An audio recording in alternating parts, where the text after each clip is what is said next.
Good evening. Please let me call to order the Bristol, Tennessee City Council meeting of April 6, 2021. Tara, would you please call the roll?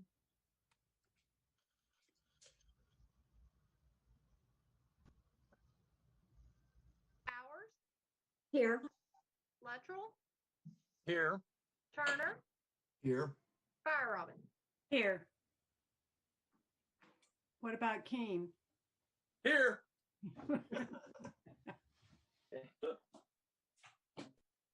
I would like to welcome everyone and thank you for participating in tonight's meeting. Your interest in city government is appreciated. Please be patient with us this evening as we continue our utilization of an electronic platform for tonight's meeting. As is our practice, there will be an opportunity to speak on matters of city business this evening during the appearance of citizens section of the agenda.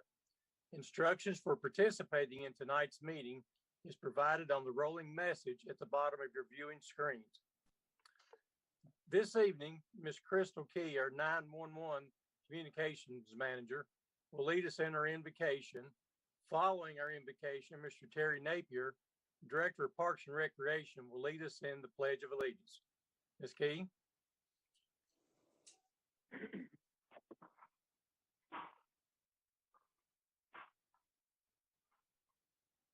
Crystal, you're muted.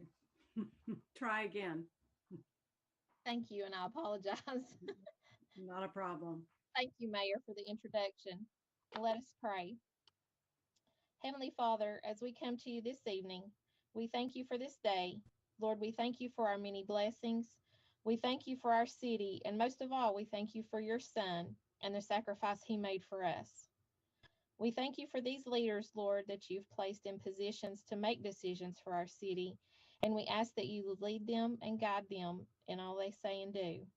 Lord, we ask you to continue to be with them as they lead our community through this pandemic and keep them safe. In Jesus' name I pray, amen. Amen. Please stand, face the flag.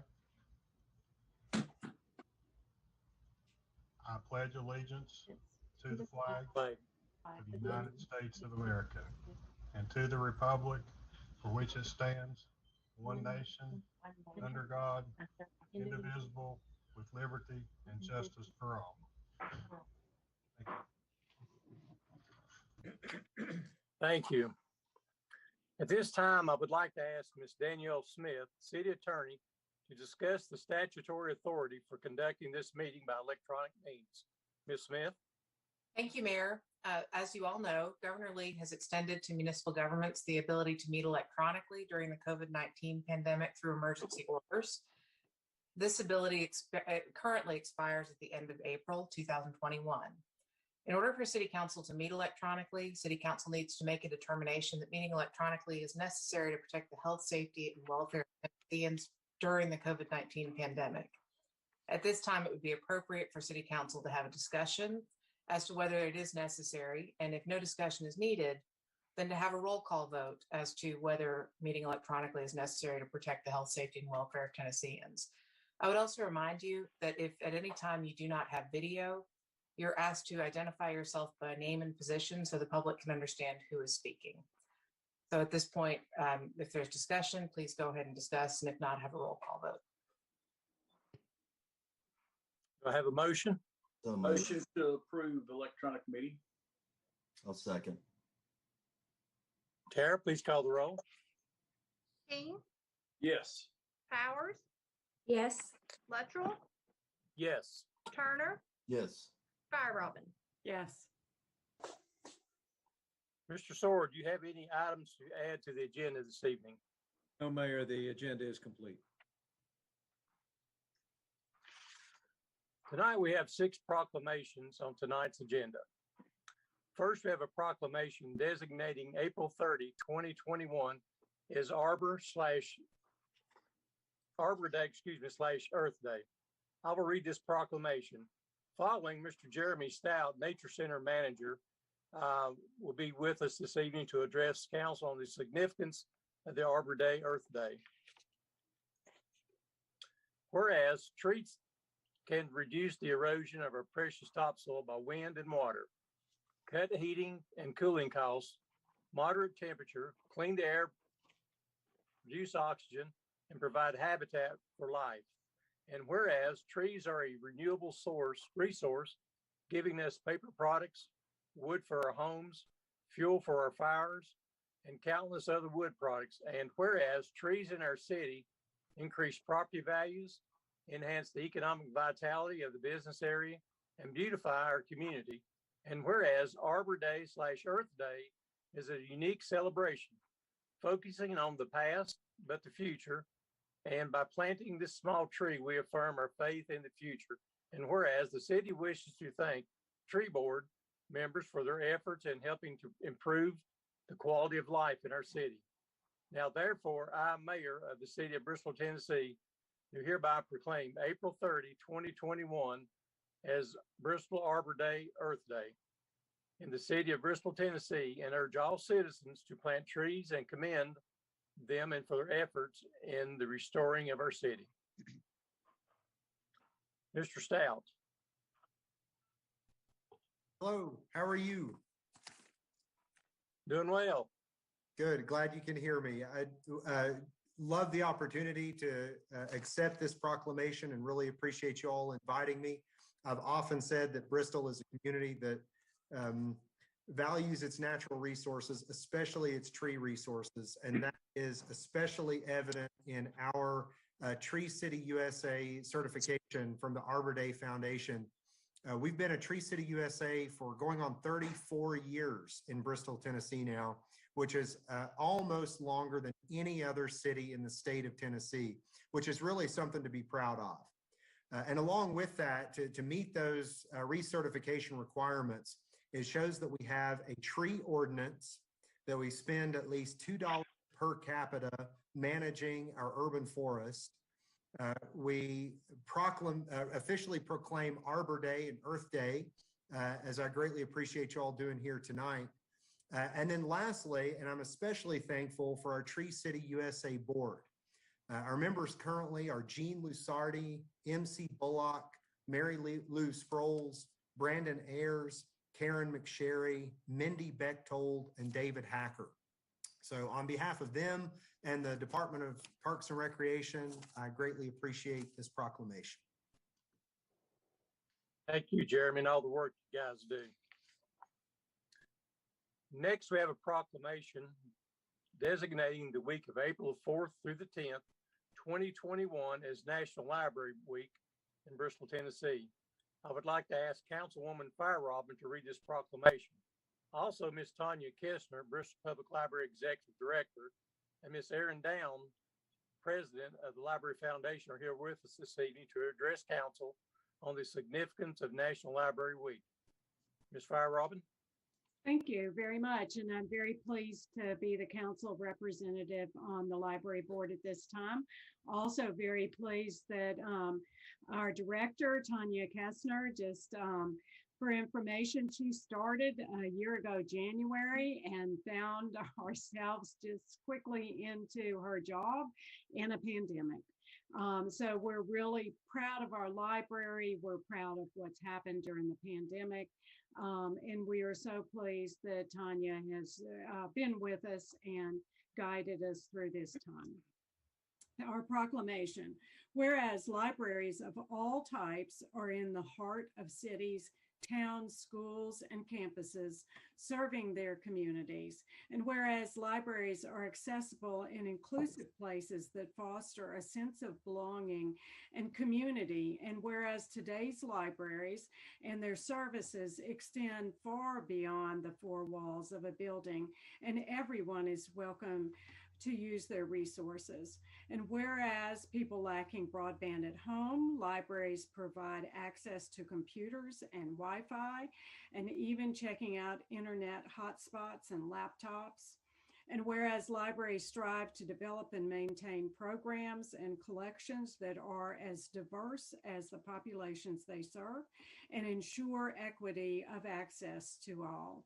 And whereas libraries offer opportunities for everyone to explore new worlds and become their best selves through access to technology, multimedia content, and educational programs.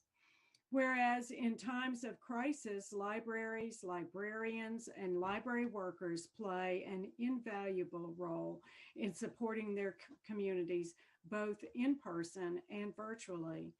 And whereas to adapt to our changing world, libraries are expanding their resources and continuing to meet the needs of their patrons. Whereas libraries are cornerstones of democracy, promoting the free exchange of information and ideas for all. And whereas libraries have long served as trusted and treasured institutions for all members of the community, regardless of race, ethnicity, creed, ability, sexual orientation, gender identity, or socioeconomic status. Whereas libraries, librarians, and library workers are joining library supporters and advocates across the nation to celebrate National Library Week. Now, therefore, be it resolved that the Mayor of Bristol, Tennessee proclaims April 4 through 10, 2021 as National Library Week. During this time, all residents are encouraged to visit their library online to access resources and services. Because of you, libraries transform lives and communities.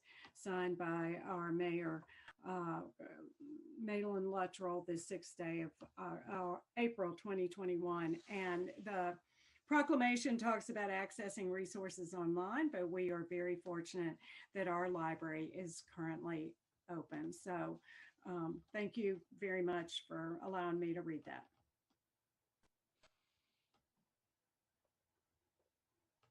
Okay, any comments from our guests? I think Tanya needs to, She did. there you go. Yeah, I started talking and I knew I'd do that, but I just wanted to thank you, Margaret, because that was a beautiful proclamation. It makes me proud. And I want to say good evening to Mr. Mayor, City Council members and staff. The library greatly appreciates the recognition tonight. I appreciate it. We appreciate the city of Bristol, Tennessee, supporting us, being there for us, caring about us, and making this proclamation in honor of National Library Week. Today is actually National Library Workers Day too, so that's even more perfect. I'm especially proud to be at the helm of an institution whose heritage is being part of two cities. We are proud to serve both the communities of Bristol, Virginia, and Bristol, Tennessee. And we do welcome residents and visitors to take advantage of our many resources and opportunities offered by the library. And I'm honored to serve as the director of the library. And we are open and happy to be open. We were fortunate to be open for 6 months during the pandemic even. And we have implemented a new service, a curbside service that are continuing. So we're adapting to the changes as well. I would also like to thank the library staff, the volunteers, members, Library Board of Trustees, the Library Foundation Board, and donors for helping to make everything that we do possible. Thank you all so much for your support. And we have a video that's not very long, but we would like to show about our library and how we say thank you and let you know what we're doing. So somebody has that link, I think, I hope. Got it. Thank you.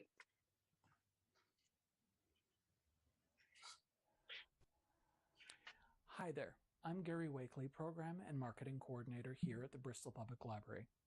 On Monday, March 15th, we reopened the library to the public after closing our doors on Thursday, December 3rd. We had previously been closed down March 17th through July 6th, 2020 due to the pandemic. During the times we were closed, we undertook many tasks to ensure that the library was safe not only for our patrons, but for our staff as well. We undertook deep, regular cleaning of any surfaces that could be touched or contaminated. We took time to check the books themselves to ensure that they were still up to standards. Most were, some weren't. Weeding out the worn and heavily damaged books allowed us more room for shiny new books that are protected with tough, clear plastic covers that should last longer and are easier to keep clean. As well as cleaning all of the surfaces in the library, we started quarantining and wiping down every book that comes back into the library. Early on, books were cleaned and then quarantined for 3 days before being returned to the shelves. Following guidance from the American Library Association, we are now quarantining books for 24 hours before returning them into circulation. The Avoca branch got a much-needed remodeling with updated shelves not only for books, but for audiovisual materials as well. Many thanks go out to the City of Bristol, Tennessee for their assistance with installing the new shelves. In order to allow our patrons to continue to use the library even when they couldn't come in, we implemented Curbside Service. This innovation allows patrons to contact us by telephone or email, ask for books to be put on hold, and then delivered directly to their cars, all without setting foot in the library itself. Since starting Curbside on May 14th, we have provided an average of 260 deliveries per week at the main branch and 50 per week at the Avoca branch. This service has proven so popular with a wide range of our patrons that we have decided to make it a permanent part of our offerings. Programs that would normally have been done in person were moved online to Zoom. The Children's Department, Avoca Branch, Adult Programming, and the Jones Creativity Center all used Zoom to provide programming to more than 600 participants. While none of us knows what the future holds, we here at the Bristol Public Library know that we will continue to adapt to best serve our patrons and our community. Thank you.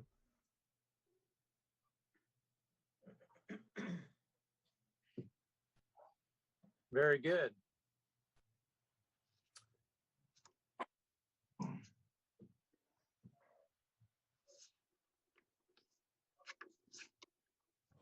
I'm not sure if Erin is here, but I think she was, she wanted to make sure that that video was shown. So thank you so much. Thank you. Next, we have a proclamation designating April 17, 2021 as back up. Wrong one. Next, we have a proclamation designating April 11 through 17, 2021 as National Public Safety Telecommunicators Week in Bristol, Tennessee.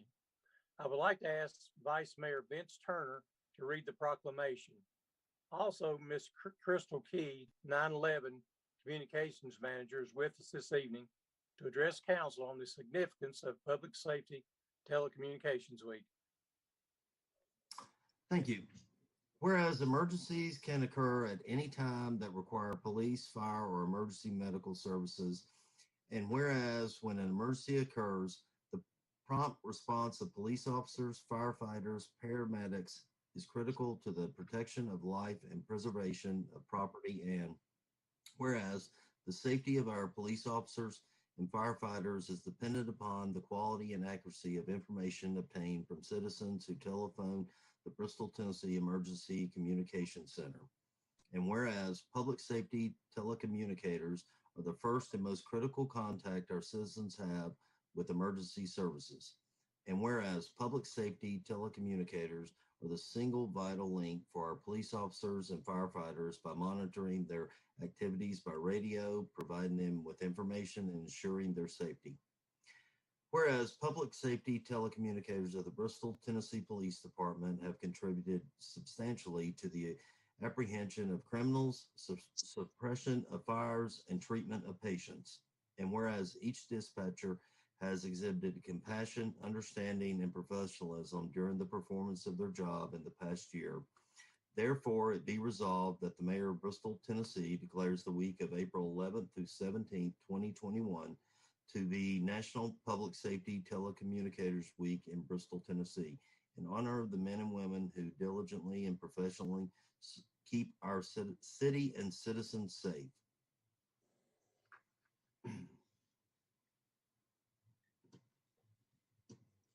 Ms. Keys. I just want to thank council for recognizing our 911 telecommunicators, the work that they do, and their roles in keeping our responders and citizens safe. Again, thank you, and thank you for your support. Thank you. Next, we have a proclamation designating April 7th, 2021 as Start by Believing Day in Bristol, Tennessee. I would like to ask Councilwoman Lee Powers to read this proclamation.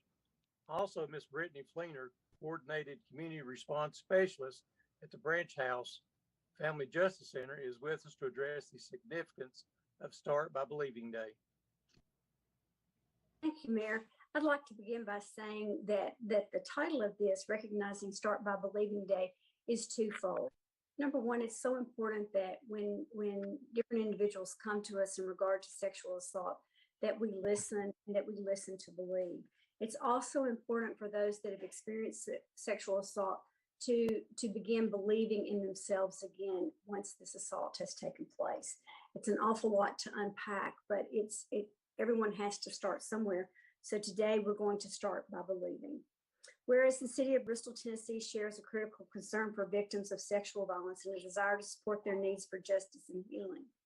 And whereas in the year 2020, there were 53 reported sexual assaults in the city of Bristol, Tennessee, and the Branch House Justice Center, which has just been in operation since March of 2020, served the needs of 68 sexual assault victims in and around Sullivan County, and has already performed 17 forensic exams. And whereas current estimates suggest as few as 1 in 5 sexual assaults will be reported to law enforcement, and less than 3% of those will result in conviction and incarceration of the perpetrator, research documents that victims are far more likely to disclose their sexual assault to a friend or a family member. And when these loved ones respond with doubt, shame, or blame, victims suffer additional negative effects on their physical and psychological well-being. The Start by Believing Public Awareness Campaign, a program of End Violence Against Women International, is designed to improve the responses of friends through heightened awareness, as well as family members and community professionals, so that they can help victims to access supportive resources and engage the criminal justice system more readily. Now, therefore, be it resolved that the Mayor of the City of Bristol, Tennessee, hereby proclaims April 7th of 2021 as Start by Believing Day in support of the public awareness campaign throughout the city of Bristol, Tennessee.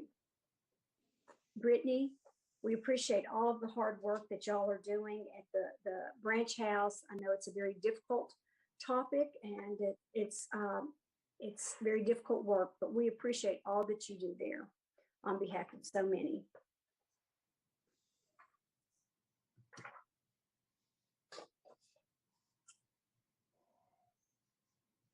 Thank you so much. And I just wanted to say good evening to all of City Council and staff. And thank you so much for having me this evening. I'm incredibly honored to be here to accept that wonderful proclamation.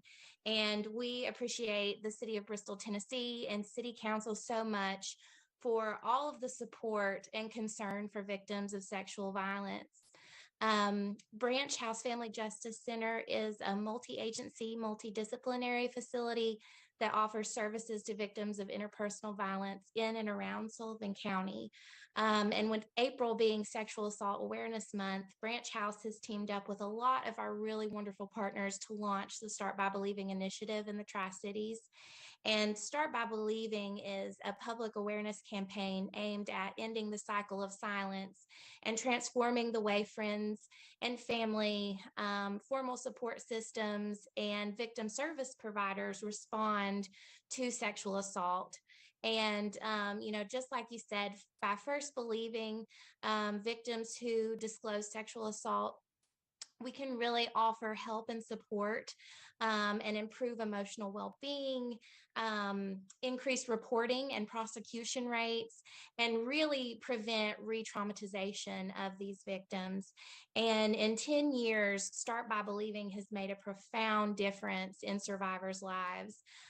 Since its inception, there's been 576 communities across the United States and now 577 that have participated in the Start by Believing Day. And thousands of people have taken the pledge to Start by Believing. So Start by Believing Day is the first Wednesday of every April. It really provides an opportunity for our community and other communities across the country to really unify with a single voice for those who've been victims of sexual violence by saying, we hear you and we're here to help.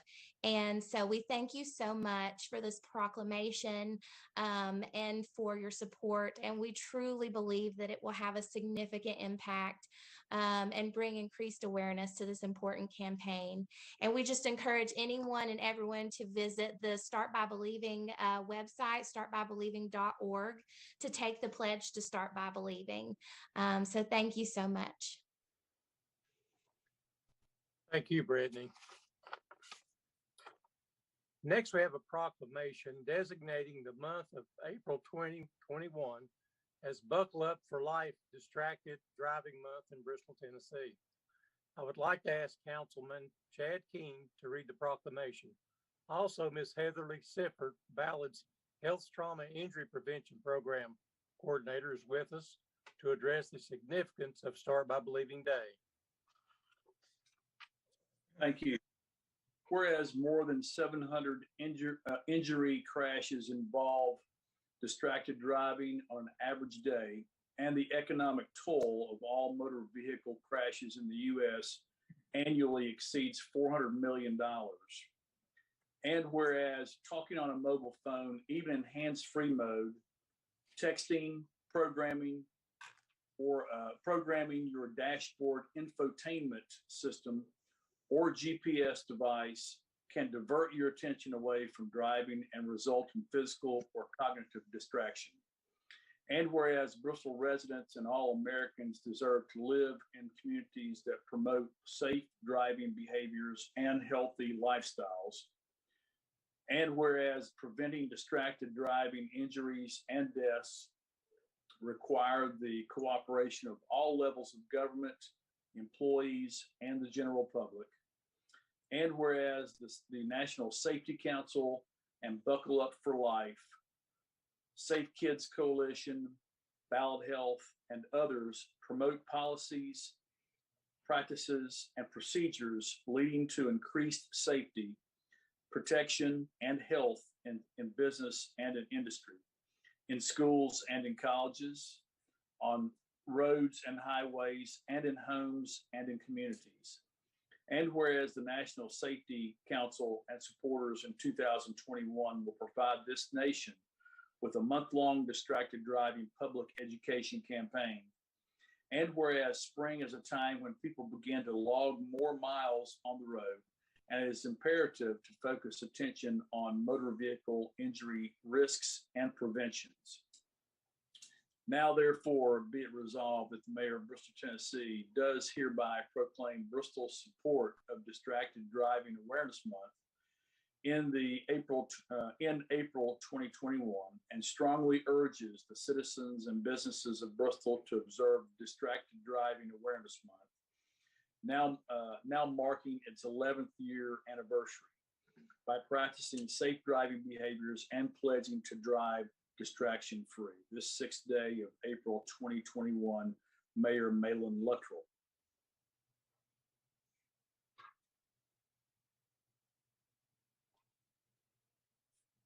Heather? Miss. She's muted. You might want to unmute, Heatherly. I'm so sorry about that. Thank you, Mr. Mayor and City Council men and women. I really appreciate the opportunity to be able to be here with you this evening. I am very grateful and thankful to have a few moments to talk about this important issue. We do have a lot of people that are still, driving while trying to do other things. Of course, we know that texting and driving claims the most lives of any other type of distraction, and it also causes the majority of car accidents. We know that over the last 3 years, we have had over 40,000 deaths across our nation, and that is according to the National Safety Council. Teenagers, we lose about 11 teenagers every single day to distracted driving crashes. So we know there are still many opportunities there to talk to our young people. And that is something that I'm very passionate about, making sure that I get to our schools to talk to our teenagers about this important issue, because we do find that our youngest and our most inexperienced drivers have about 16% of those crashes, and those are individuals that are under the age of 20. So we still have a lot of work to do, but just really drawing attention to this important topic, because like you had stated earlier, you know, we spend a lot of time on the roadways, and in our state alone, we as individuals spend more time on the roadway than anywhere else.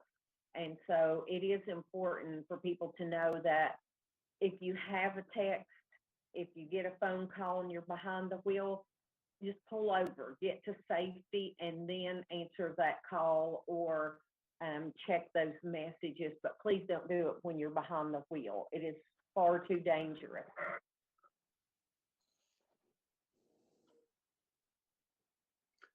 Thank you, Heatherly. You are welcome. Thank you all for the support. We very much appreciate it. Next, we have a proclamation designating the month of April 2021 as Autism Awareness and Acceptance Month in Bristol, Tennessee.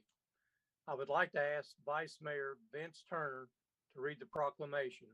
Also, Ms. Sarah Phillips is with us to address the significance of Autism Awareness and Acceptance Month. Thank you, Mayor. This is something that's very close to my heart. So, whereas autism spectrum disorder, ASD, is a developmental disability that can cause significant social, communications, and behavioral challenges. Autism is the fastest growing developmental disorder.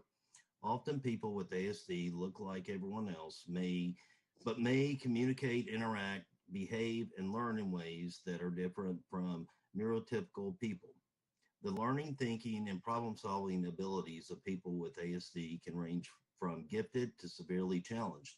Some people with ASD need a lot of help in their daily lives, others need less. And whereas a diagnosis of ASD now includes several conditions that used to be diagnosed separately: autistic disorder, pervasive developmental disorder, not otherwise specified, PDD-NOS, and Asperger's syndrome. These conditions are now called autism spectrum disorder, or ASD. And whereas 1 in 54 children have been identified with autism spectrum disorder, according to estimates, and ASD is about 4 times more common among boys, 1 in 42, than among girls, 1 in 89. ASD prevalence increased by 6 and 15% each year from 2020 to 2010. More than 3.5 million Americans live with autism spectrum disorder. And whereas people with ASD often have problems with social, emotional, and communication skills, they may not repeat certain behaviors and might not want to change their daily activities. Many people with ASD also have different ways of learning, paying attention, and reacting to things. Signs of ASD begin during early childhood and typically last throughout a person's life. And whereas ASD can sometimes be detected at 18 months or younger, by age 2, a diagnosis by an experienced professional can be considered very reliable. However, many children do not receive a final diagnosis until they are much older. This delay means that children with ASD might not get the early help they need. And whereas research shows that early intervention treatment services can improve a child's development, early intervention services help children from birth to 3 years old learn important skills. Services can include therapies to help the child talk, walk, interact with others, communicate, and control behaviors, including physical aggression and self-injury behavior. And whereas during the month of April, we strive to promote autism awareness, inclusion, and self-determination for all, and ensure that each person with ASD is provided an opportunity to achieve the highest possible quality of life. Now, therefore, it be resolved that the Mayor of the City of Bristol, Tennessee, does hereby proclaim April 2021 as Autism Awareness and Acceptance Month, and urge the citizens to help create awareness, acceptance for this disorder in our community.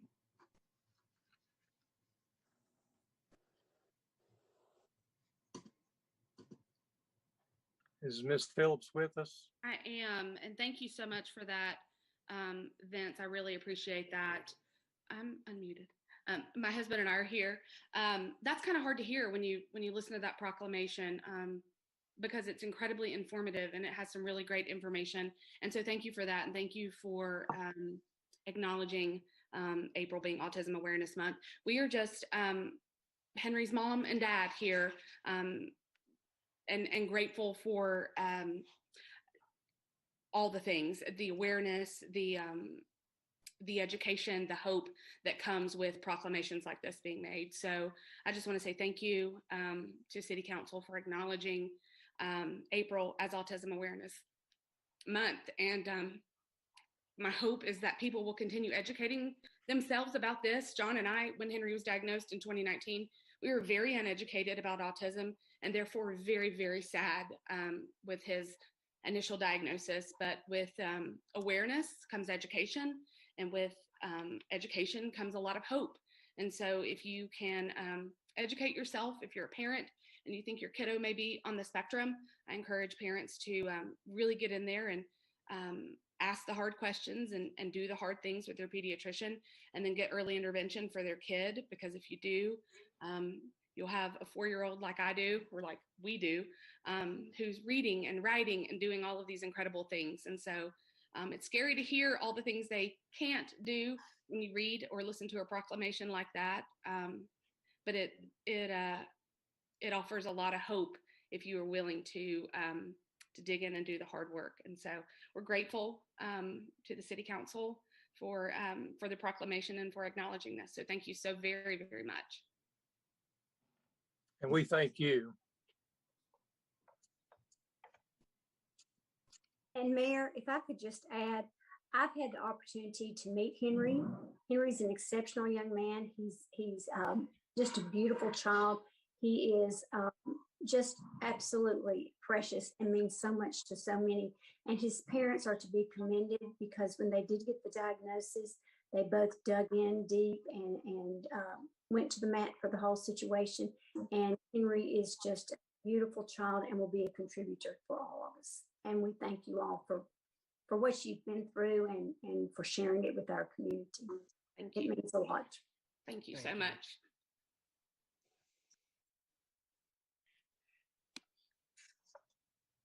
Okay, we'll move on to presentations, and we have no presentations tonight.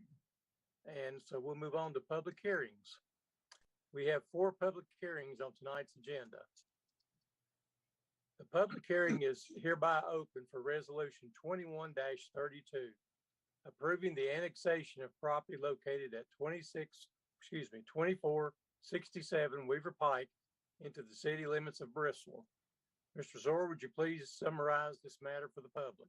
Yes, Mayor, I'd be glad to. This is an annexation request that staff received earlier this year from Mr. and Mrs. Joshua Roberts. They're the owner of residential property located at 2467 Weaver Pike. The owners desire municipal services, including police and fire protection, solid waste services, sanitary sewer service, and access to municipal school system for their children. The property encompasses 1.49 acres and it is located adjacent to the existing corporate limits. If annexed, the majority of city services would be available on the effective date of the annexation. The annexation will require extension of sanitary sewer service of approximately 150 feet at an estimated material cost of approximately $1,500. The extension of the sewer service will be performed by city crews and will be completed within 1 year of the effective date of the annexation as set forth in our annexation plan of services. This matter was reviewed by our Planning Commission at their February 15th meeting, and they unanimously forward a favorable recommendation. Mr. Beavers, now Director of Development Services, will further detail the proposed annexation. Tim? Yes, thank you, Mr. Sora, and good evening, Mayor and City Council. Mr. Sora did an excellent job of summarizing it all there, so I won't regurgitate a lot of that, but this is a request for annexation by the Roberts. They live at the property at 2467 Weaver Pike. I'll skip over to a map here. And their property is 1.49 acres, and it is shown in yellow on the drawing. And and you can see the city limits. It's colored in pink, the incorporated areas. It's pinkish color on your map. So they are adjacent to Weaver Pike and contiguous to Weaver Pike, which is currently in the city. And that is a state route. But the Roberts have requested annexation. We did review that and go over the plan of services with the Planning Commission at their February 15th meeting, and they did make a favorable recommendation for annexation of the property and the plan of services. You will have a separate public hearing coming up next on the plan of services, so I'll run through those real quick on the next public hearing. So if you have any questions on the annexation of the property, I'd be more than happy to answer them.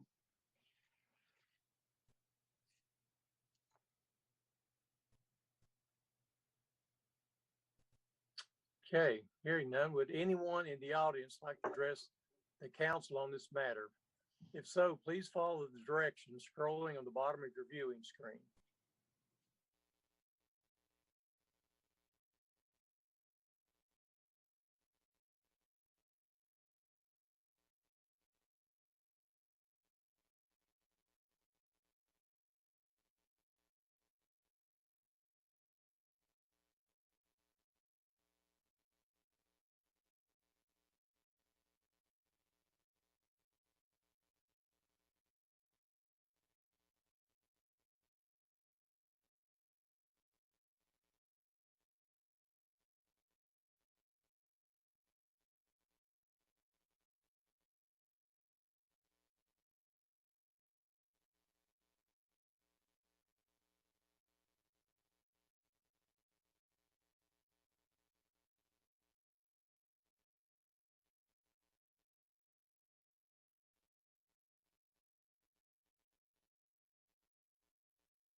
Seeing none, this public hearing is hereby closed. The public hearing is hereby open for resolution 21-33, approving the annexation plan of services for property located at 2467 Weaver Pike. Mr. Sora, would you please summarize this matter for the public? Yes, Mayor, as indicated in the previous public hearing, the majority of the city services would be available on the effective date of annexation. And that, as we can discuss later, as council is aware, we have two resolutions addressing this matter later in our agenda.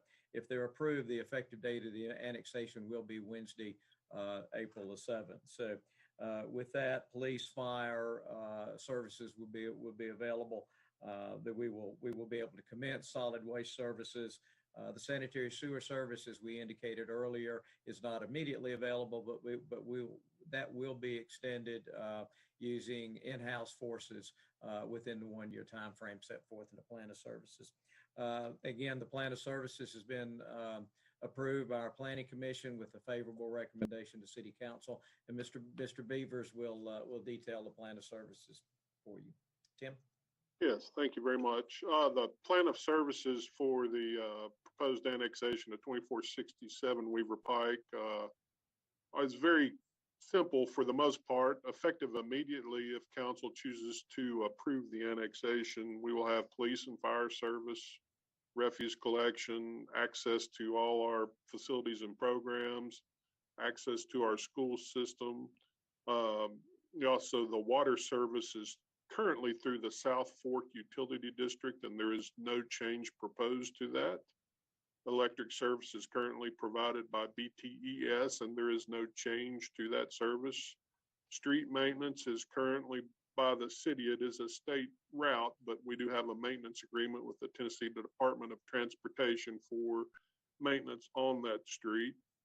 In short term, it is the extension of public sanitary sewer service within 1 year should the property be annexed. That service, it's about 150 feet away, the existing sanitary sewer facility, and it'll cost less than $1,500 in material for the city staff to put that service in. The council and school district, they'll be both in the property, should it be annexed, will be in the South Council District and the South School District upon the effective date of annexation. And then the zoning, should you all choose to move forward with annexation, you will have a zoning resolution up for first reading to assign a zoning of R1A to the property. And all the plan of services, as Mr. Soar mentioned previously, were reviewed by the Planning Commission and a favorable recommendation forwarded to City Council for those services at their February 15th meeting. With that, I can answer any questions you may have.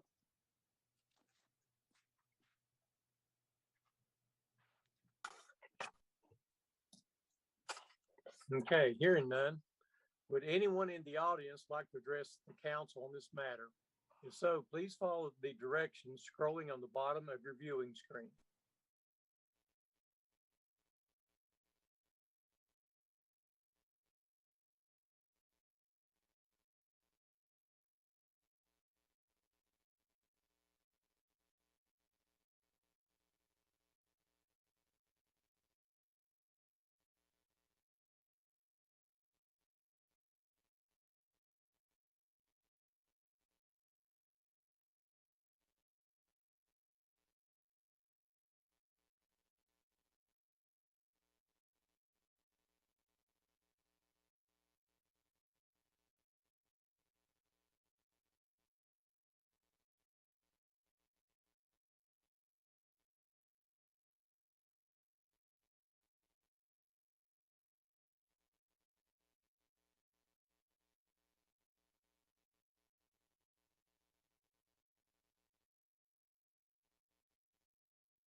Seeing none, this public hearing is hereby closed.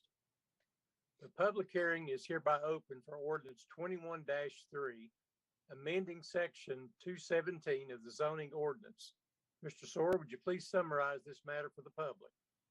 Yes, Mayor. Over the past several months, as council's aware, the Planning Commission has had Section 217 of the zoning ordinance under review. This specifically relates to the topic of special use permits. The primary focus was the discussion surrounding the lack of a sunset provision for permits following their approval by the Planning Commission. The proposed amendment would provide for an expiration of an approved permit if no activity has taken place to advance the project within 24 months of its original approval. In addition, there's language provided, there's recommended language providing clarity to other requirements within Section 217 as it relates to project concept plans and so forth, specifically related once again to the special use permit. This was approved by City Council on first reading at your March 3rd meeting and is to be considered on second reading later on this evening. Ms. Sherith Young, our Planning Services Manager, now will further detail this issue. Sherith? Thank you, Mr. Sora, and good evening, Mayor Luttrell and City Council members. As Mr. Sora stated in his introduction, this work was initiated by the Planning Commission, who was very interested in us providing a special use sunset provision in our ordinance. And so this work we undertook back in the fall, and then the Planning Commission reviewed the final proposal during their meeting in January and made a recommendation, a favorable recommendation to City Council for this proposal. So I'm just going to, I know we've been through it once or twice already, so I'm just going to briefly highlight the big changes here on this red line copy that's on your screen. So if approved by City Council this evening, here are the changes that are more substantial with this revision. Item 2 sets forth the requirements that should be contained within a special use site plan. So we have not had this to date. This will give staff something to provide to an applicant to say, here's what the Planning Commission will be looking at reviewing. when they do hear your special use application during a meeting. So this provides some clarification on what's expected on a special use site plan. So this is one of the bigger changes. And then on the next slide, we actually don't have any changes on this slide, but on the following slide, this is going to set forth the sunset provision in the proposed ordinance. So this is going to say that if the Planning Commission approves a special use application, that the applicant needs to act on that approval within 24 months, or the special use permit becomes void. What the trigger is there is that a building permit is issued. So we would be looking for a building permit to be issued within that 24-month period of after the approval of the special use permit. So those are the substantial changes. I'd be happy to answer any questions you all might have about these red line changes, but here are two slides that just show you a clean copy of exactly how the ordinance will look 17 days from now, should City Council approve this application or approve this ordinance.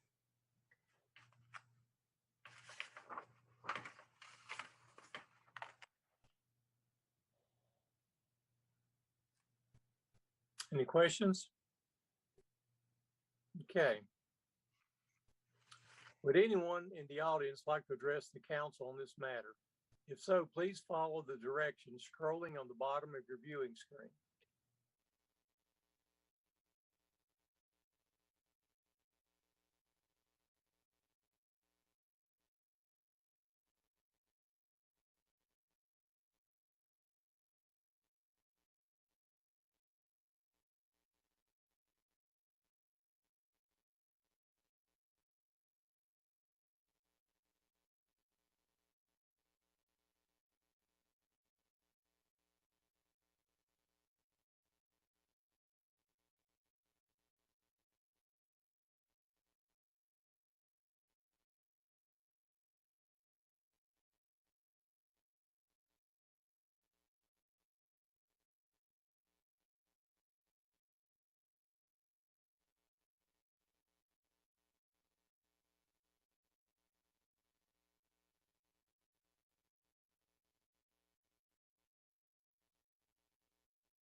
Seeing none, this public hearing is hereby closed. The public hearing is hereby open for Ordinance 21-4, amending the zoning map for the city of Bristol by designating property located at 121 Bluff City Highway as B3 General Business. Mr. Sawyer, would you please summarize this matter for the public? Yes, Mayor. Earlier this year, staff received a request from Mr. Garrett Addington, owner of commercial property located at 121 Bluff City Highway.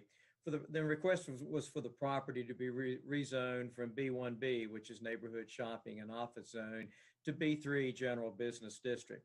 The request is made to allow the owner to expand the permitted uses and also to allow the property to install an electronic message board.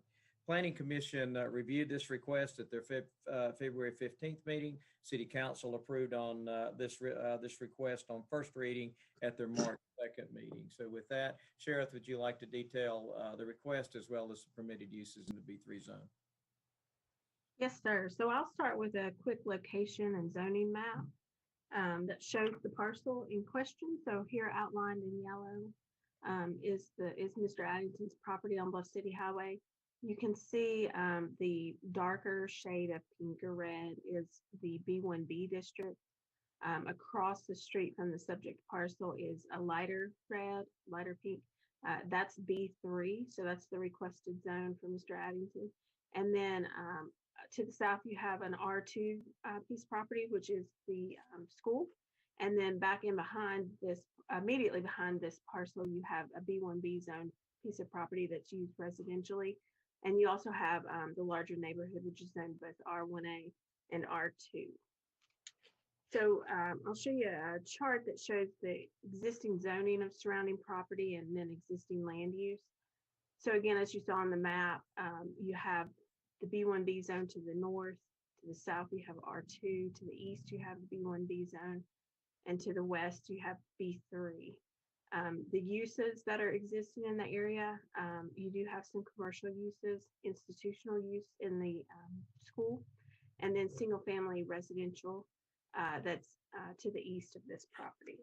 I have one slide here that shows a photo of the property so you can see the work that Mr. Addington has been doing to really spruce up this building. So this is looking at the subject parcel from across Bluff City Highway. And then I have two slides.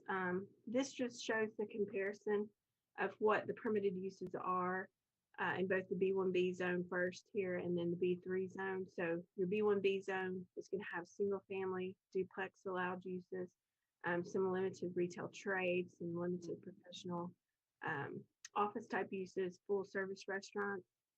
And then if you go to the B3 slide, you'll see that that permitted uses list expands quite a bit to allow some of the, or to allow a majority of the commercial businesses that we do have on our commercial corridors. So that B3 use list is going to expand to allow him some more flexibility with the property. And of course, it is a rather small piece of property, so some of the uses that are listed there might not be feasible for this site, but those are the permitted uses. Just wanted you all to have that in front of you tonight. So I'll show just an excerpt. This is from the city's future land use plan. So everything in red on this map is classified or designated for future land use of a commercial land use. So this parcel is solidly within that commercial designation on the future land use plan. And in addition to the future land use plan, we look at the policies that also go along with the future land use map. So not only does the map indicate that the area will be developed commercially, but the two policies, policy 3 and policy 6, both support this rezoning request. So policy 3 talks about sustaining existing commercial areas while providing for adequate and compatible growth and expansion. And policy 6 talks about encouraging the redevelopment of underutilized land and buildings to capitalize on existing infrastructure and services. So from a public standpoint, we did place signs on this property notifying the surrounding property owners in the neighborhood that a rezoning request had been made and provided information about the meeting. We also notified adjacent property owners with a letter and provided a return comment sheet for them to turn back into us to let us know how they felt about the rezoning. And we really only received one telephone call from a party that was inquiring about the project but didn't express any opposition or support. So the staff recommendation and the Planning Commission recommendation is favorable on the rezoning request. The Planning Commission did review this on February 15th, and their vote was unanimous to send a favorable recommendation to City Council. If anybody has any questions, I'd be happy to answer those or flip back to any slides.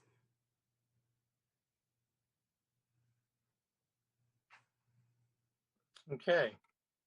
Would anyone in the audience like to address the council on this matter? If so, please follow the directions scrolling on the bottom of your viewing screen.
Seeing none, this public hearing is hereby closed.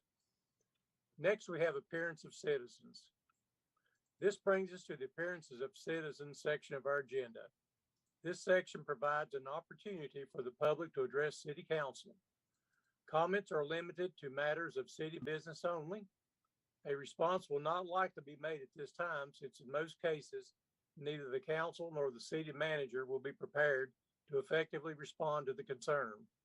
The city manager will look into the matter and report back to the city council, or, as appropriate, have staff meet with you in an effort to satisfy your concern. Comments are limited to 3 minutes per individual and are non-transferable to other individuals. Groups are encouraged to select a spokesperson to represent them. If you would like to participate in this evening's appearance of citizens section of our agenda, please follow the instructions scrolling at the bottom of your screen.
Next, we have appointments to be considered for 2 of our community service boards. First, we have one appointment to the Bristol Housing Board to be considered this evening. The appointment will be for a term ending March 31, 2026. The candidates are Ms. Mary Moffitt and Mr. Vernon Perry. Would anyone like to speak on behalf of the candidates? I can start, and I talked with Miss Mary Moffitt, and she's is applying, having had some experience with referrals to the Housing Authority with work that she has done in the past with abuse alternatives. So she expressed interest and sounded like she would be committed, which just the 5-year term for the Housing Authority is pretty serious, and a lot of terminology and federal guidelines, et cetera. So it is a pretty serious position for people to undertake. Also, Vernon Perry, I met when he applied for a Housing Authority in the past. And with talking with him, he then applied for community development, and he has been serving there. I think he's done an excellent job on community development. But I think, and I know he would do a great job on Housing Authority, but I'm going to choose to support Ms. Moffitt to have opportunity for another person to be able to serve. So thank you. I was going to also just say that I think both candidates would be great candidates for the Housing Board. For me, I think Mary Moffitt may give a little bit more diversity, and I do really appreciate her efforts on the Abuse Alternatives Board as well. Very good cause and a great entity. So. Yeah, I concur with both your comments that either or would make a great person for this board. So I unfortunately was out of town last week and was not able to talk to either one. So nothing against either one, but I will not be voting for either. Just because and I had a chance to speak with them. So.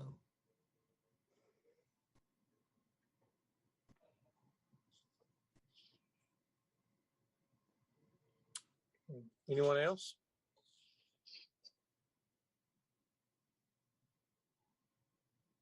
Okay, I guess Tara will do a roll call with her votes. Yes, sir. King, Mary Moffett. Powers, Mary Moffett, Luttrell, Mr. Vernon, Turner, Neither. Fire Robin. Mary Moffett. Ms. Moffitt does have the prerequisite 3 votes for appointment.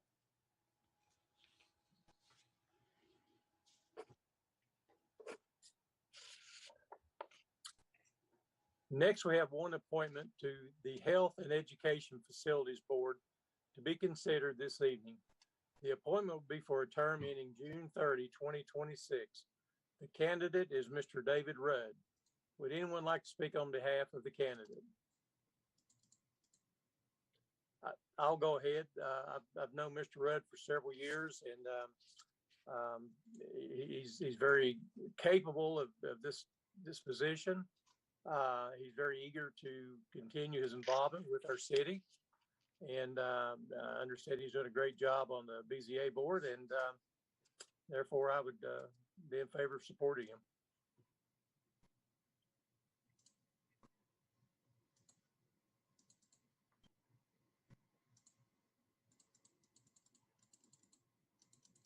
Anyone else? Okay. Tara, would you please call the roll? Yes, sir. King, David Rudd. Powers, David Rudd, Luttrell, David Rudd, Turner, David Rudd. and Fire Robin.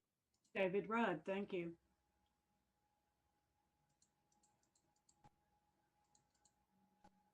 We have 3 resolutions on our agenda to be considered this evening. First, we have Resolution 21-32, approving the annexation request for property located at 2467 Weaver Pike. Staff summarized this issue during the public hearing earlier this evening. Does any member of council have any additional question for staff?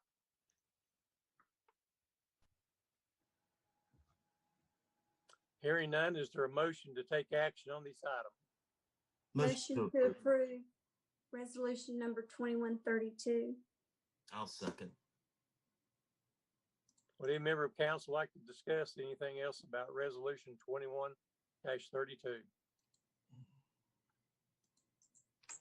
We're glad to see annexation requests these days. Very much so. The public had an opportunity to comment on this issue during the public hearing, so I believe we're ready for a vote. Tara, please call the roll. King, Yes. Powers, Yes, Luttrell, Yes. Turner, Yes. Fire Robin. Yes. Next, we have Resolution 21-33, approving the annexation plan of services for property located at 2467 Weaver Pike. Staff summarized this issue during the public hearing earlier this evening. Does any member of council have any additional question for staff? I'll move to approve.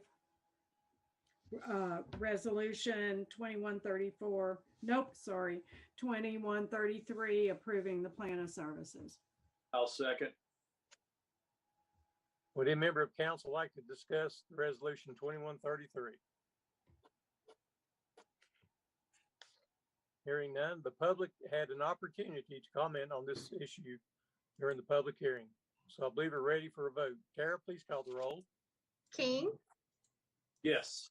Powers, yes, Luttrell, Yes. Turner, Yes. Fire Robin. Yes. Next, we have Resolution 21-34, authorizing the issuance of general obligation refunding bonds in the amount of $21,900,000. Mr. Sawyer, would you please summarize this matter for the public? Mr. Mayor, this matter was first discussed with City Council during our March 23rd work session. City has an opportunity to realize substantial interest savings by refunding 3 outstanding general obligation bonds. Resolution 2134 authorizes the city to issue up to $21.9 million in general obligation refunding bonds to refund Series 2012, Series 2014, and Series 2015 general obligation bonds. Cumberland Security, serving as the city's financial advisor, has recommended the city consider this in 2 different issues. There would be a maximum of 5.2 million general obligation refunding bonds to refund the Series 2012 and Series 2015 bonds. It's estimated that we would realize a net present value savings of approximately $390,000 over the remaining life of those bonds. A second refunding bond would be issued subsequent to that in the amount of $16.6 million, and this would refund the 2014 bonds, once again, to take advantage of lower interest rates, and it has an anticipated net present value savings of $1.56 million over the remaining life of that bond. Mr. Scott Gibson is with us this evening. He presented to you during the work session, and he'll also speak to this issue this evening. Scott? Thank you. I think you covered it pretty good, Bill. As you mentioned, we are going to be doing 2 bond issues to take advantage of the bank qualification laws that are out there on one of them, and then this that will leave us the ability to do some more debt later this year, potentially for your capital projects that are out there that have been in discussion for a while. And so we will have capacity to do those if you so desire to move forward as you move through your budget process and all. And so we are gearing up. We are giving you the opportunity to have that opportunity if you decide to move forward with some of your borrowing. So that's one reason to piece all this together, to take advantage of all the tax laws and get the most savings possible. So I'll be happy to answer any additional questions, but the total savings should be about $120,000 per year on average, at least through 2038, when the 2014 bonds pay off in full.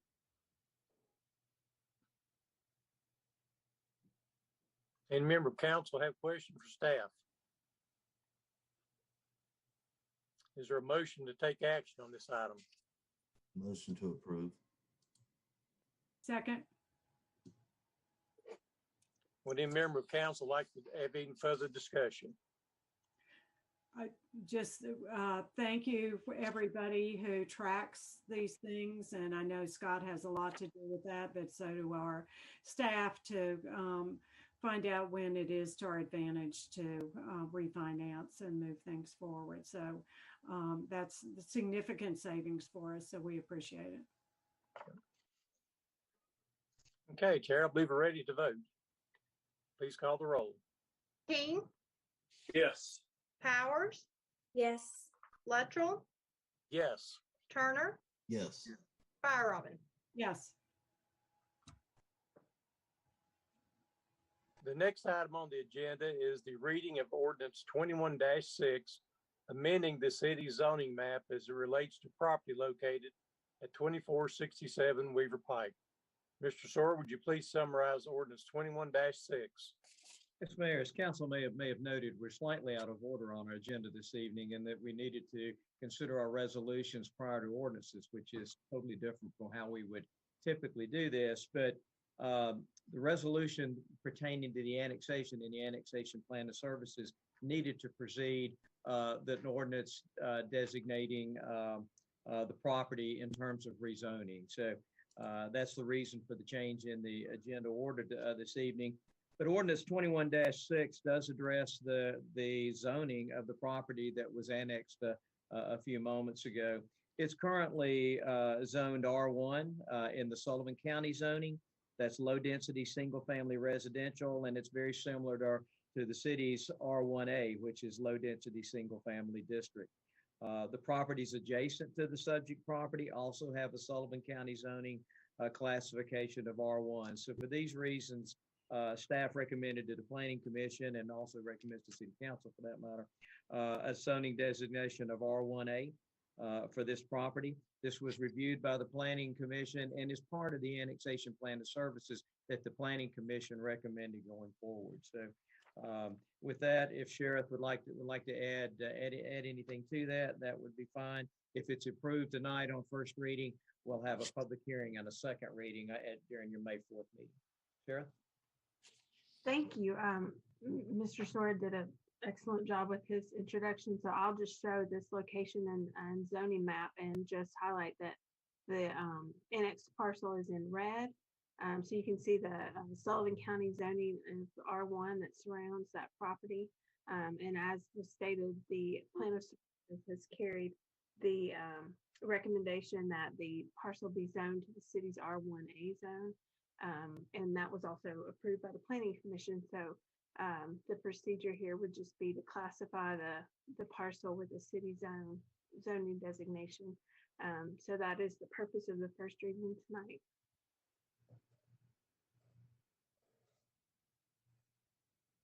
Does any member have any additional questions?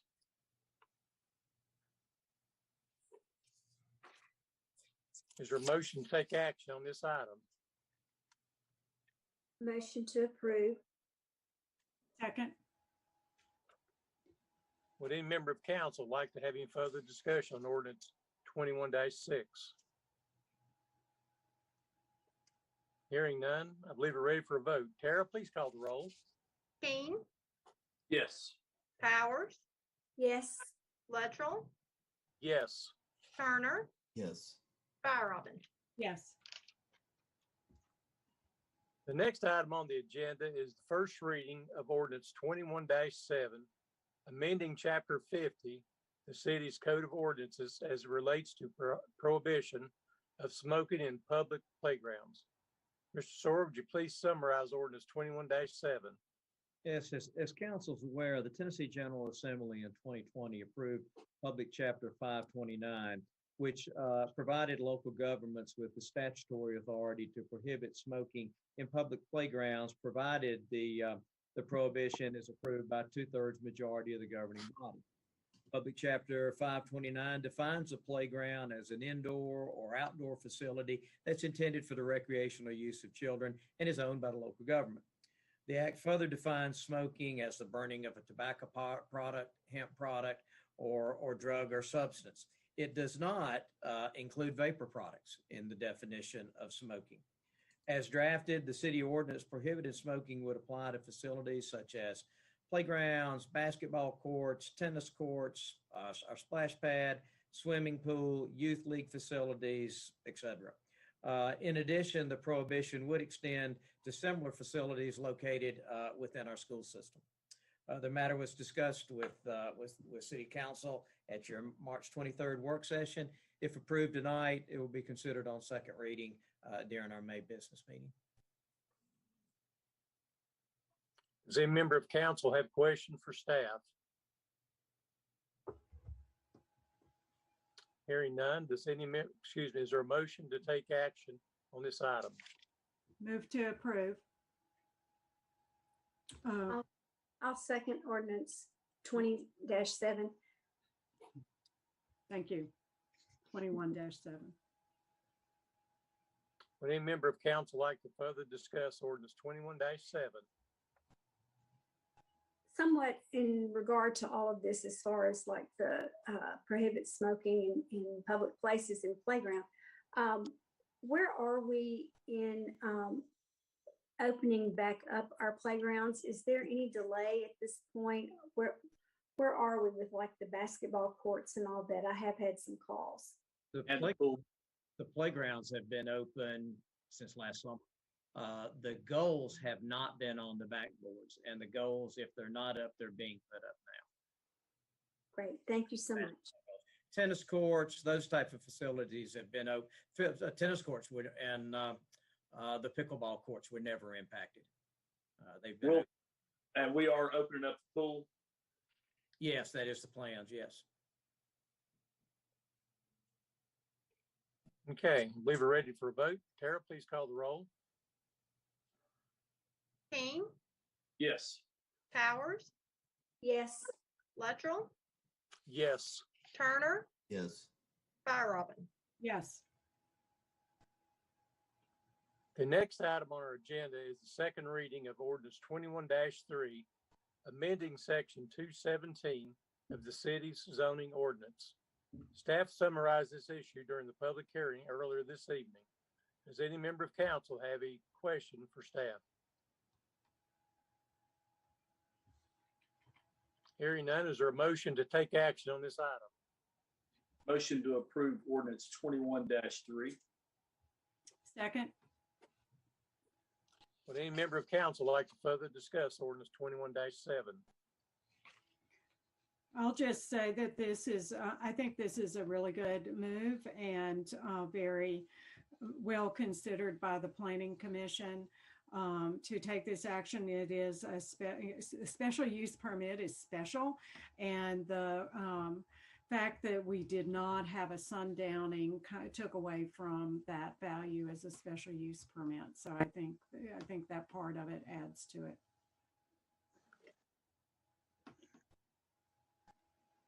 Okay. The public had an opportunity to comment on this issue during the public hearing. So I believe we're ready for a vote. Tara, please call the roll. King, Yes. Powers, Yes. Luttrell, Yes. Turner, Yes. Fire Robin. Yes. Next item on our agenda is the second reading of Ordinance 21-4, amending the city's zoning map as it relates to property located at 121 Bluff City Highway. Staff summarized this issue during the public hearing earlier this evening. Does any member of council have a question for staff? Hearing none, is there a motion to take action on this item? Motion to approve Ordinance 21-4. I'll second. Would any member of council like to have further discussion on Ordinance 21-4? We can all only hope that everyone redevelops their property in the same manner that Mr. Arrington has. He's done a great job. Looks really nice there. Addington, I'm sorry. The public had an opportunity to comment on this issue during the public hearing. So I believe we're ready for a vote. Tara, please call the roll. King, Yes. Powers, Yes. Luttrell, Yes. Turner, Yes. Fire Robin. Yes. The next item on the agenda is the second reading of Ordinance 21-5, abandoning a portion of Willow Street as a public right-of-way. Mr. Soar, would you please summarize Ordinance 21-5? Yes, Mayor. Earlier this year, staff received a request from the Living Water Baptist Church, which is located at 1806 Kentucky Avenue. The request was to abandon a portion of the Willow Street right-of-way west of Kentucky Avenue. The request is made for the purpose of combining church properties and allowing the construction of a fellowship hall on properties owned by the church. The dead-end portion of Willow Street has a right-of-way of 50 feet in width and approximately 150 feet in length, and it is surrounded in its entirety by property owned by the Living Water Baptist Church. The abandonment of the right-of-way was considered by our Planning Commission during their February 15th meeting and received a unanimous vote for favorable recommendation. City Council approved this request approved this request on first reading of this ordinance at the March 2nd meeting. Mr. David Metzger, our transportation engineer, is with us to further detail this issue. David? All right. Thank you, Mr. Sora. Good evening, City Council members. As Mr. Sora indicated here just a moment ago, this is a request from the Living Water Baptist Church on Kentucky Avenue to abandon the right-of-way of Willow Street west of Kentucky Avenue, which is a dead-end portion. As shown on your screen here with the map, the properties that are shown outlined in yellow are owned by the church. Their sanctuary is down at the southern end of all those properties, and the area to be requested for abandonment is outlined in blue. By combining their properties and with the former right-of-way, if it should be abandoned tonight, that will allow them to construct a fellowship hall north of where Willow Street is now and to continue to develop this for additional church properties. This is something that the city received a request on back in November of 2020.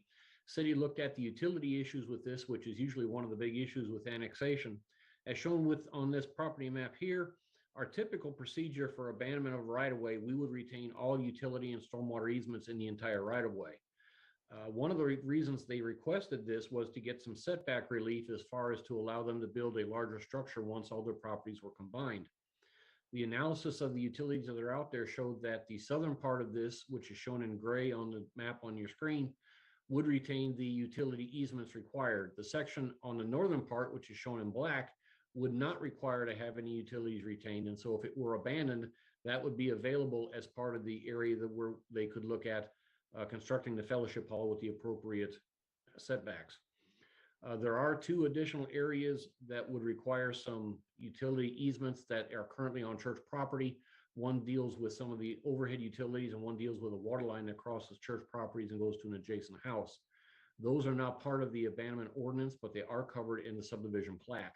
One of the requirements for an abandonment like this is that the church has to assemble a plat that combines these properties in some combination, or they can do is what they're doing now to opt to do them in one single large parcel, because we can't abandon the right-of-way without those properties being combined, or you end up landlocking parcels without any public right-of-way. The solution to this, like what we did with the Leona Street right-of-way a few months back, is they did assemble a plat. It has met all the conditions of the city that we required of them as far as utility easements and all that kind of thing. And it is ready to be recorded, but we're holding off on the recording until such time, if this abandonment is approved, that it becomes effective. So in essence, the abandonment and the subdivision would become effective simultaneously. This right-of-way does contain one street light, which the church has agreed to take over from, instead of being a publicly funded street light, to being a private use security street light. And that transfer would take place upon the effective date of abandonment, if this abandonment is so approved. As Mr. Soar indicated, and as the map shows, since the church owns all the property that surrounds the right-of-way, it no longer serves a public purpose.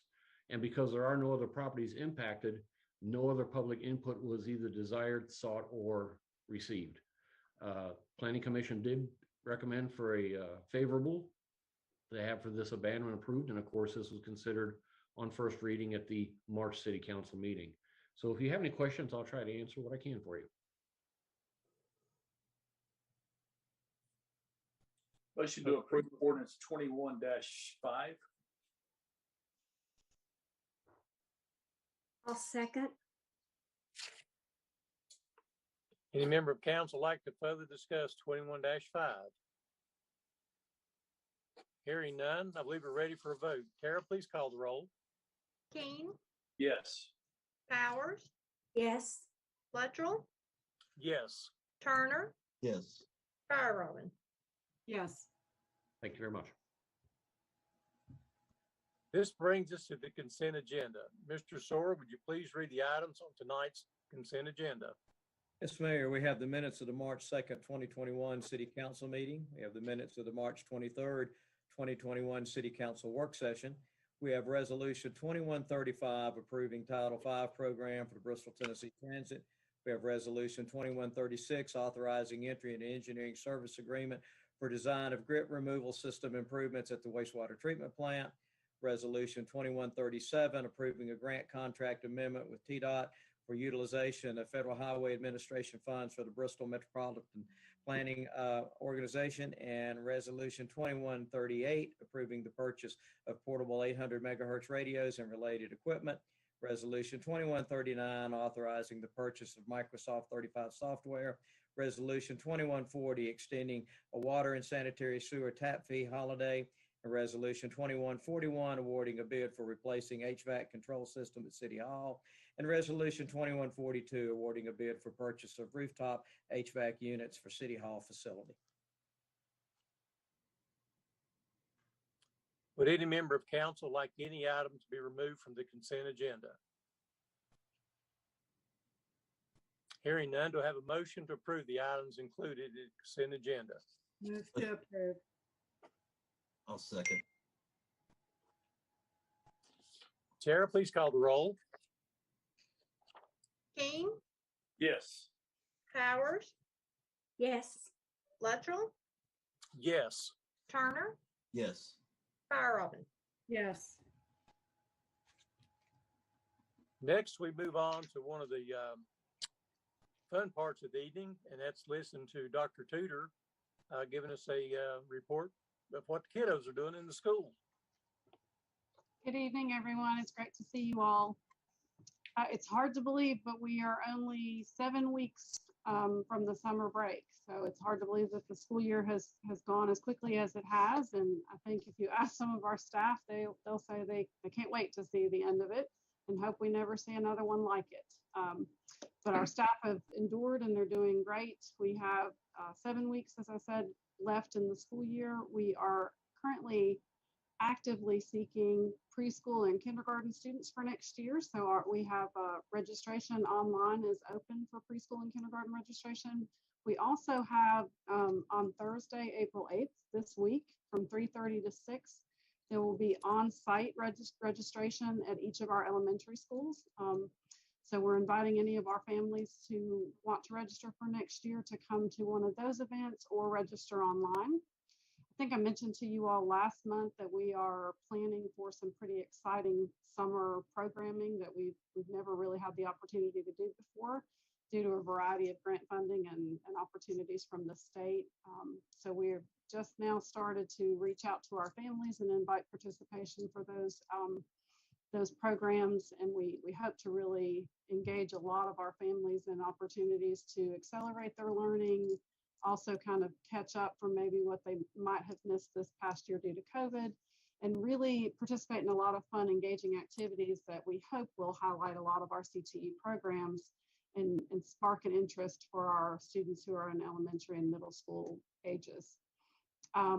Next year, it's my hope that we can be as normal as possible, in person as much as possible, with as few restrictions as we can muster as long as the virus is under control.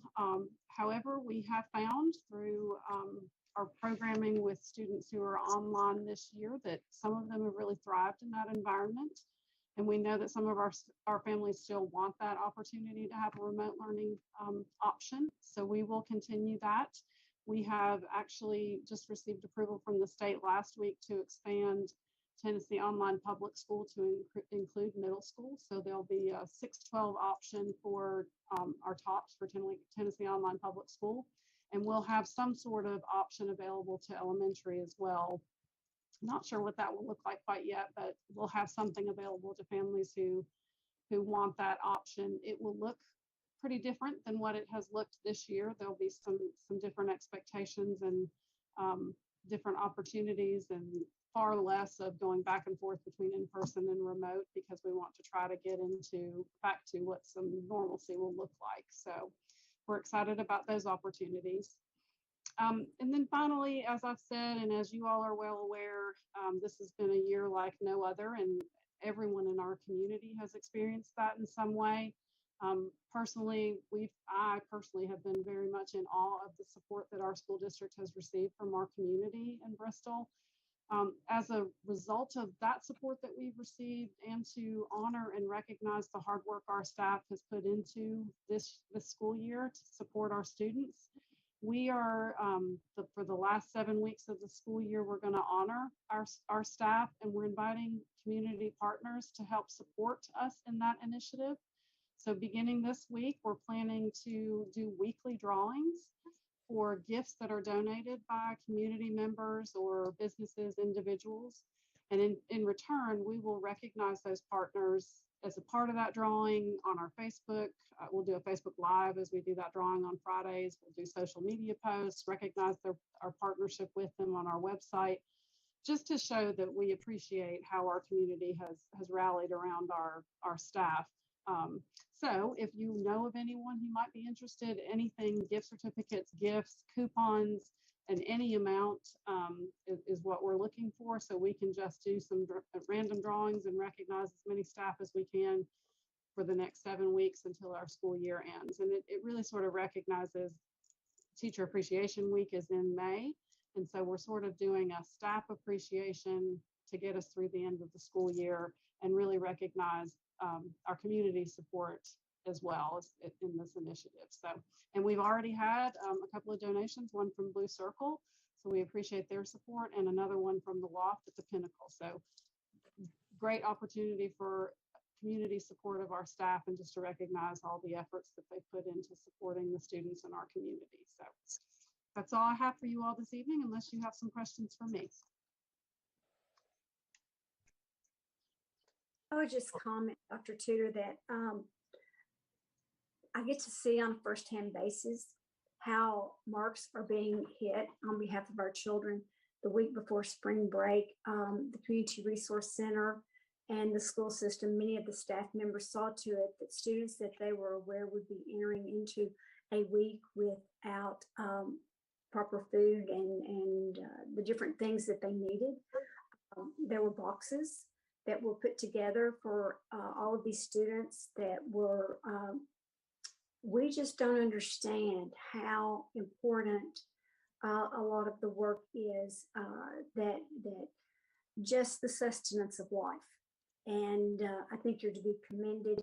You know, this time last year, I know there was a real struggle as to how the school system would proceed. And, you know, when we listen in the evening about schools that still aren't open and not a lot of hope that the schools will be open and that this school year will be concluded without going back to be able to see. And you know, for whatever reason, I'm always so proud of our school system, having a grandchild in the school system and watching how on a daily basis, faculty and staff administration are stepping up to meet all of our children where they are in their walk. I just commend all of you so much, and especially the Resource Center that is constantly boots on the ground trying to help a lot of children that have such needs. I really appreciate everything that you're doing. Thank you. I appreciate that. Our staff certainly have worked very hard, particularly Kay Ward and her team, our school nutrition folks, making sure that our students are fed, whether they're remote or in person with us. Certainly that has been a priority. And then getting them in person with us to provide the social emotional support, the mental health support that our students desperately need because of the trauma they've experienced just from the pandemic and not understanding all of that. So it truly, our folks and our staff in our district and our community have been a blessing to support our students and their families. So thank you. Dr. Tudor, I'll say that if you'll give me a call, I will give a $100 gift card or wherever you would like it to come from for your drawings, and just get in touch with me and let me know where, and I'll just drop it off at the round. Thank you so much. I appreciate that. That is a good question, Dr. Tudor. Should we contact you directly, or is there someone? You can contact me directly or Rebecca House, either one, but contacting me is fine, and Mr. Turner, I'll reach out to you. Thank you. Vince, is that a challenge? Yeah, I wasn't going to put everyone on the spot, but since you brought it up, so just contact all of us. Thank you all. I appreciate that very much. Thank you. And Margaret held up 5 fingers. I think Margaret wants to give $500. Oh, I thought you were talking about 5 figures. That would be fine too. Yes, it would. Thank you all. Okay, thank you. Okay, next, the city manager's report. Yes, Mayor, I'll be very brief. We remind council that we do have a virtual meeting at noon on Thursday, April 8th. This is a called work session to hear presentations from nonprofit organizations seeking funding in the fiscal 2021 budget. At this point, we have the Birthplace of Country Music, Believe in Bristol, United Way of Bristol, and the Paramount Center for the Arts that will be participating. Also, we have our annual budget presentation, or our budget work session, on Thursday, April 27th at 10 a.m. I think as council determined at our last work session that this would not be a hybrid meeting, that this would be an in-person meeting conducted in the gymnasium at Slater Center. And then also, I think the governor's executive order that allows us to meet virtually at least at this point, expires at the end of April. So unless there's some extension to that, our May 4th business meeting would be conducted in council chambers as we have prior to the pandemic era. That's all, Mayor. Can you confirm the time for the 27th? That's at 10 o'clock? At 10 a.m. Yes, ma'am. Thanks.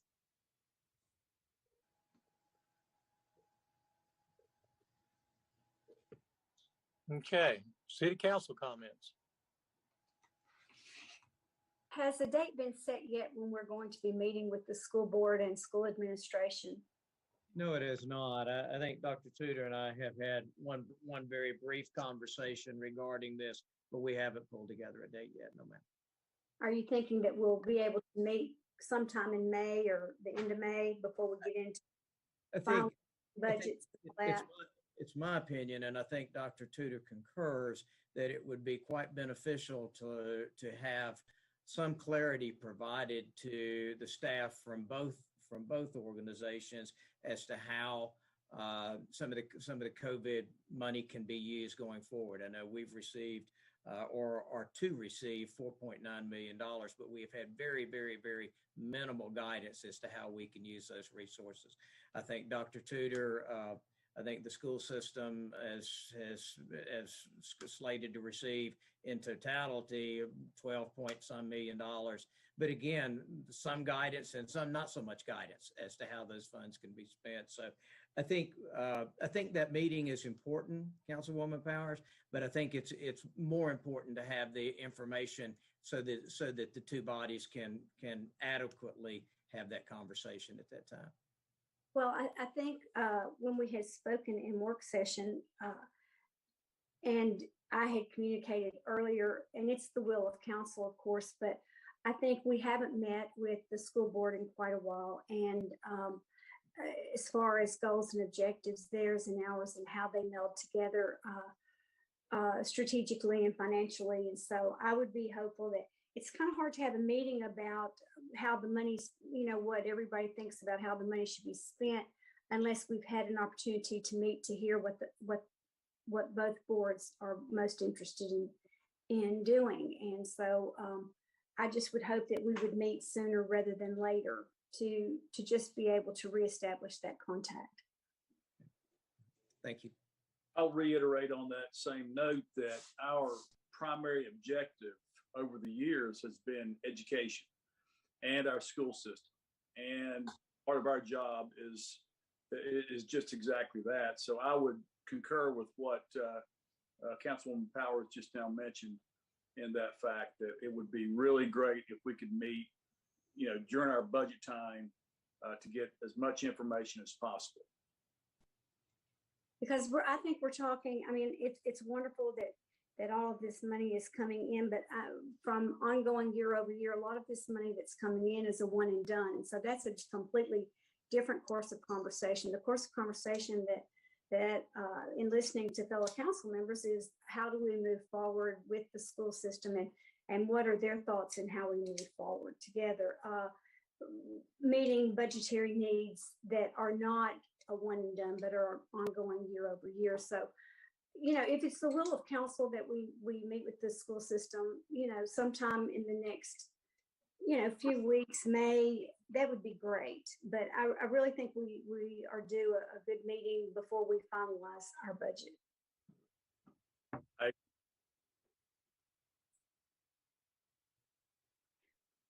So I guess I would agree that I think that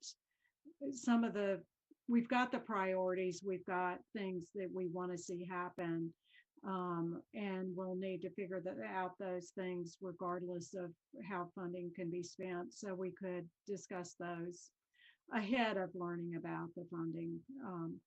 But we also want to use people's time efficiently as well. Right. Could I ask, when is school out? When is school out? May 21st is our last day. I have asked also too, and I know all of our council members really want to take a little bit of time as soon as we can and look at our elementary facilities in particular, our high school facility as well. We know we have a new middle school coming. We know we have a fairly new Fairmount Elementary School. We had talked about doing this prior to COVID. And I really think it's important that all of us get a good grasp of exactly where all of our facilities stand. I would love to do that, sometime. It doesn't have to be this month, but I do think as soon as we can, we really all need to see what the facilities look like and see where our school system is going to address those needs. We know that there's a fairly large need there. So if we can kind of make some kind of arrangements to look at the schools after kids are out of the schools, that would be great. I think from our perspective, we certainly can do that. I appreciate you saying after schools are out. May is in a week or two, April and May are terrible times in terms of testing for students, and then we get into end of the year activities. So I would rather do it either pretty soon or after school is out. So, and certainly we can arrange a joint meeting at whatever point is convenient. I'll certainly give my board a heads up and coordinate with Mr. Sora.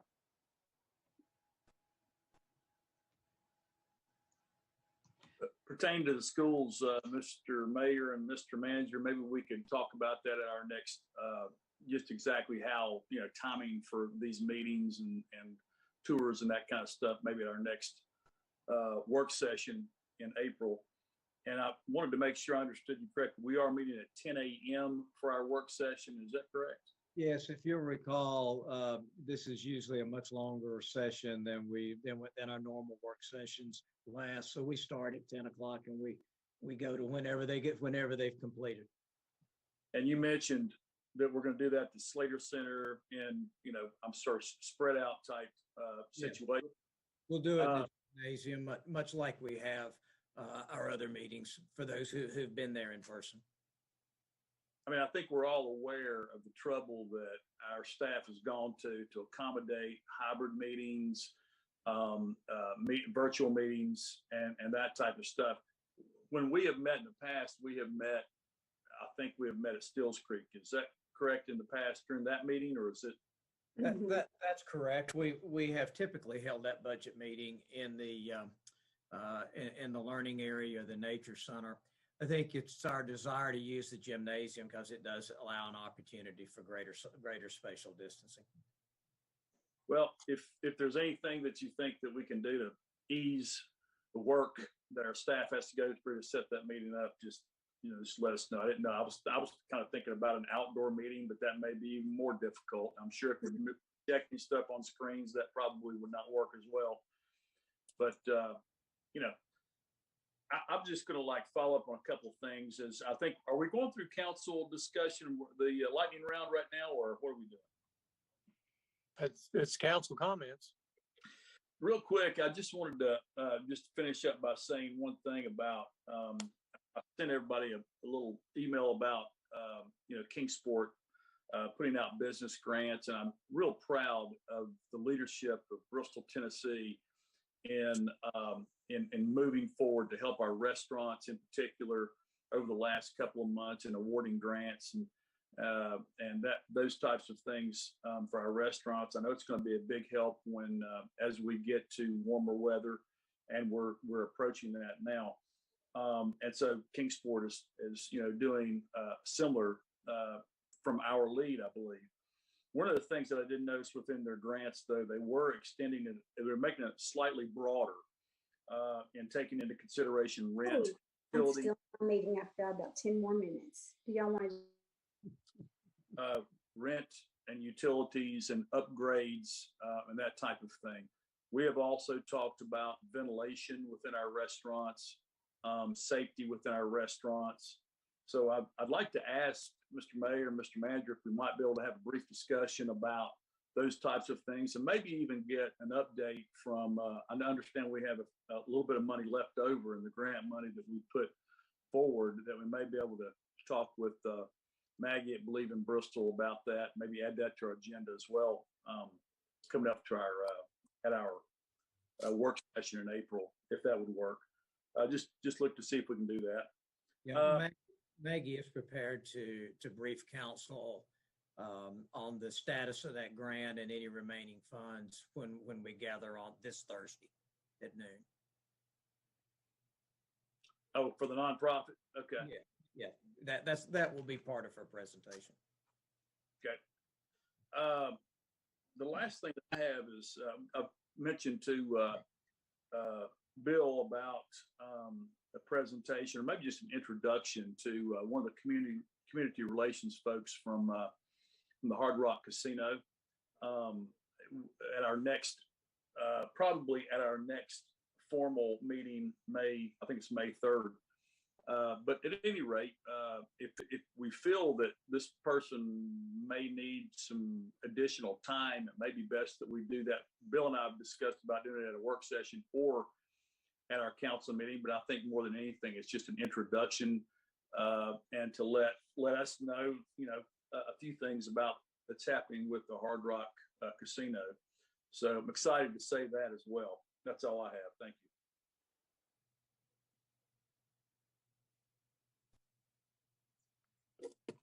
you. I can go next. Okay. Unless Vince, do you want to go? You were getting. No, I really don't have anything. I was saying that I had mentioned, Chad, about this week. I'd asked about, I'd like to have an update from Maggie on those funds of not only, because the way I was understood those funds were to be, they had the grant, but then they had to turn in the receipts for what they had purchased. And of even the ones that got the grants, have they turned in the receipts of what they had purchased, and is that there? So that is one thing I would definitely be interested in hearing, and what is left over and what's still available. And also, I guess going back to tonight's proclamation on autism, I appreciate it was kind of a last minute that everyone made that happen, Bill and Malin, and I do appreciate that. But that's all I have. It's a great cause, Vince. It really is. So I can pick up on that, and couple things related to our children, our young people. One, just wanted to note and thank, we have active Rotary clubs, and they are very involved with education in our school system, and believe they're recognizing teachers this week with special recognitions that they do annually, and trying to make that work during COVID. So we appreciate what they do. And I see Dr. Tudor nodding. I think the school system appreciates that recognition. And then our morning Rotary is working on a mentor program with Bristol Youth Leadership that they sponsor. So those are two things that are coming up soon that are greatly appreciated by what our civic clubs do. Also, just to note that with focus on education and children, personally, I'm learning more, realizing more, and we've had some programs. I'm going to have some more programs on the importance of early childhood brain development, and what it means for our future workforce, for the success of future families, for indeed what it means for our communities and society as a whole. And I'm hoping that with over time, we all can learn more, and that our economic development folks can help to really promote the importance of paying attention to early childhood development with childcare, with policies, with supporting our parents, and helping our children develop to the best of their ability. And a lot of that takes place before our schools ever see them. So really trying to learn more and seeing if what we can do as a community to really focus on that. And then lastly, just I don't have any specific things to raise up, but I've been excited about the passenger rail stuff that's been in the news with some of it national, some of it in Virginia for what they're looking at for plans, and nothing real definitive yet for specifics, but looking much more favorable than it might have a few years ago. So I find it exciting. Thank you. I just have a couple of things. So, Bill, you're just going to let us know when we'll be meeting with the schools. You and Annette are going to talk about that and get back to us about that. Yes. Okay. And then I'm sure y'all have all gone through the capital improvement plan in detail and just read by line. And it's very interesting, and I'm looking forward to our next work session because you know, where are we with projects? Where are we with, you know, and, you know, how are we going to pay for some of these things if we're going to pay for them? I've had some different individuals reach out to me about recreational activities here in our community, and that they're spending a lot of time in Kingsport and Johnson City with their children. And, you know, what are we doing here in the Bristol community in regard to that? And I know that our Parks and Rec staff works very hard, but I would be remiss if I just didn't share comments that are made to me as we go through this.